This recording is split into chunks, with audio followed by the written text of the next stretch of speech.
everyone, welcome back to my 30 Days of Autism Acceptance series. Sorry I fell a bit behind, I had some technical difficulties for multiple days, plus it's exam period, so I'll be doing 2 of these today really quickly to try and catch up. The prompts were made by Autie-Jake on Tumblr. A link to his blog will as always be in the description. The 15th was a free day to talk about whatever you want, so I figured I would talk a bit about theater and why I love it so much. A sort of special interests part 2, I guess. So I grew up in a very theatrical family. My mother was my high school drama teacher. As a kid, when I spent time at my grandma's house, we'd watch all of these Golden Age musicals, a lot of Rodgers and Hammerstein, but also like Seven Brides for Seven Brothers, Fiddler on the Roof, just all of the classics. Also, our cat was literally named Mercutio after the character from Romeo and Juliet. There's also a baby picture of me with my babysitter, and she's even wearing a Phantom of the Opera shirt. And apparently she used to play show tunes around baby Abby too, so I was just immersed in theater from birth. This was always meant to be. One of the things that I love about theater is that there's so many ways of doing it. Like, take Shakespeare for example. The text exists, say, Hamlet, for example, in one form. You know, the story, Uncle kills Dad, revenge plot ensues, Ophelia dies after going crazy, everyone else dies too. Then Disney comes along and does the exact same thing, but with lions and significantly less murder. The Lion King is basically just a less murderous Hamlet, but for kids, which basically everyone has figured out by now. And Lion King 2 is Romeo and Juliet. Also for kids. Also less dying. And that's just 2 examples. There are a million ways to do Shakespeare. A few years back, the Stratford Festival did a production of A Midsummer Night's Dream that was super meta-theatrical, and half the characters were switched up to be LGBTQ. I personally did not see it, but we discussed it a lot in my theater theory class a couple years ago.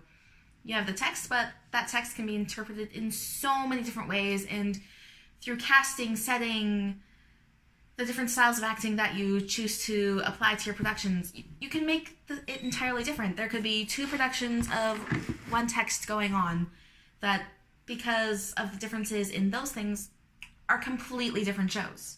It's fantastic. Like, applying melodrama to a text that you choose to use for your production would be entirely just worlds different from using a Brechtian style and employing the Verfremdungs effect, or the alienation effect as it is called in English. And both of those are very different from realism or naturalism, and we're not even going to bother getting into surrealism, theater of cruelty, Dada, absurdity, and all of the other things that came out of the 20th century. I do not feel like making that journey back to second year theater theory right now.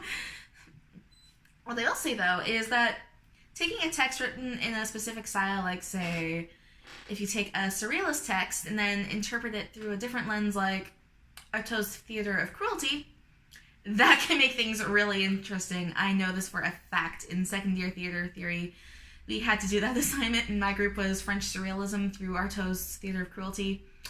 It was beautiful. We created probably a few nightmares, and I loved every second. And even the same production is different from night to night. No 2 performances will always be exactly the same because it's live. The actors may have a different energy from night to night. If an understudy's on one night, then the chemistry will be a bit different between all of the other cast members.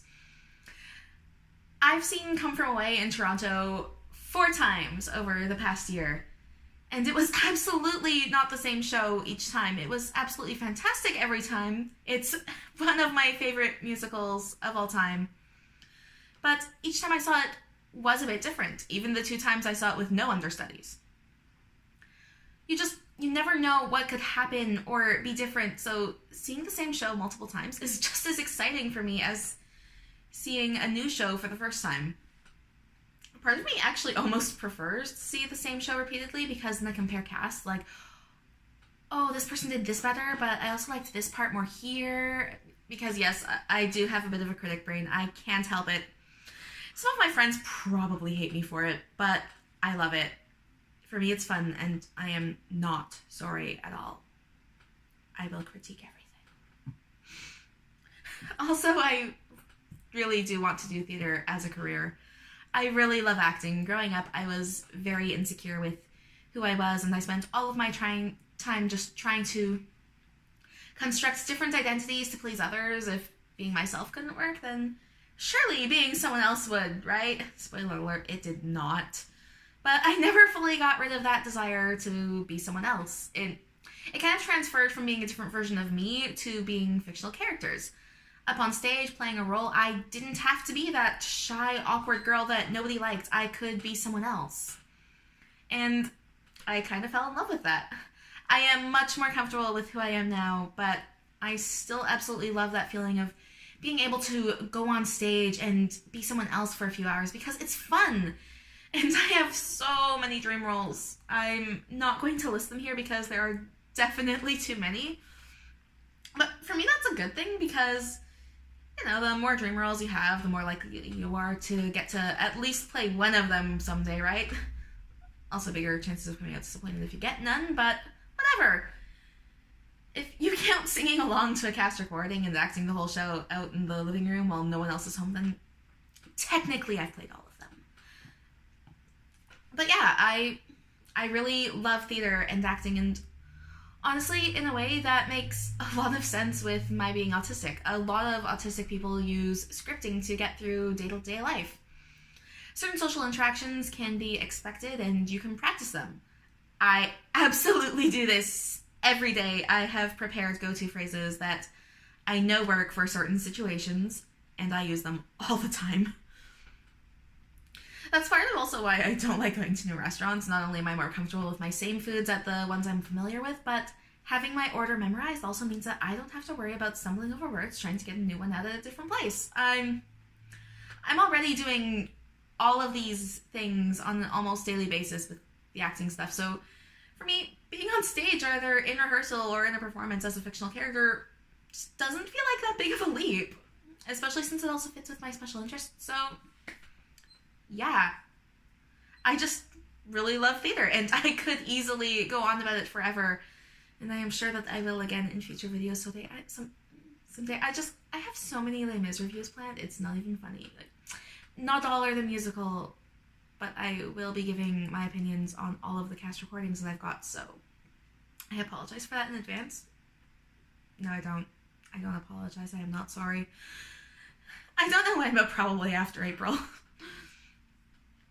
Anyway, thanks for watching. Bye.